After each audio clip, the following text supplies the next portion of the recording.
Hey everyone, Mark Dawes here, and in this short video I want to address something that's caused a lot of confusion which came out in an SIA newsletter in September 2018.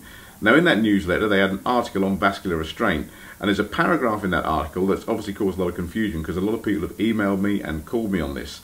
And what it stated was the following. It said, "For best practice, we recommend that security operatives should only use the techniques that they have been trained to use as part of their SIA linked training on physical intervention."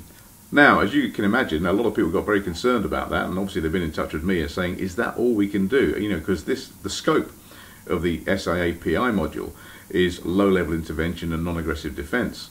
So I emailed Tony Holyland at the SIA, and we had a conversation over the phone. And Tony has very kindly provided further clarification on this. And in fact, we actually did this back in 2010, and that information is still on our website. But let me read you exactly what Tony has sent me so I can put your minds at ease. "Dear Mark, I wanted to clarify a few points of principle with you, as I gather that a recent SIA update may not have been as clear as it could have been regarding the use of force. You and I have spoken about this issue before, and your advice and expertise in this area has been a real help to us. For the avoidance of doubt, the SIA mandatory training aims to provide operatives with safer skills and knowledge about the risks of physical intervention. Our training in no way removes individuals' rights under the law to use reasonable force where necessary. We simply couldn't do this. You helpfully reminded me of a previous email exchange we had where we stated the following. We don't restrict training, we encourage employers and individuals to get any further appropriate training where it is necessary for their specific needs.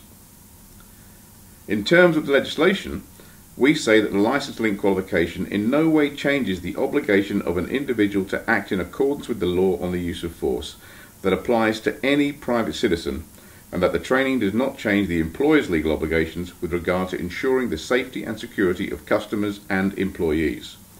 We make it clear that this includes the need for any additional training that a door supervisor may require that is identified via an employer's risk assessment of a particular venue or event. This advice still stands. Thanks for giving me the opportunity to clarify this communication, Tony." And that was from Tony Holyland of the SIA. So there you have it in a nutshell. The training you get as part of your license link qualification, the PI module of the door supervisor's course, is there to give you some basic training and information on the use of force.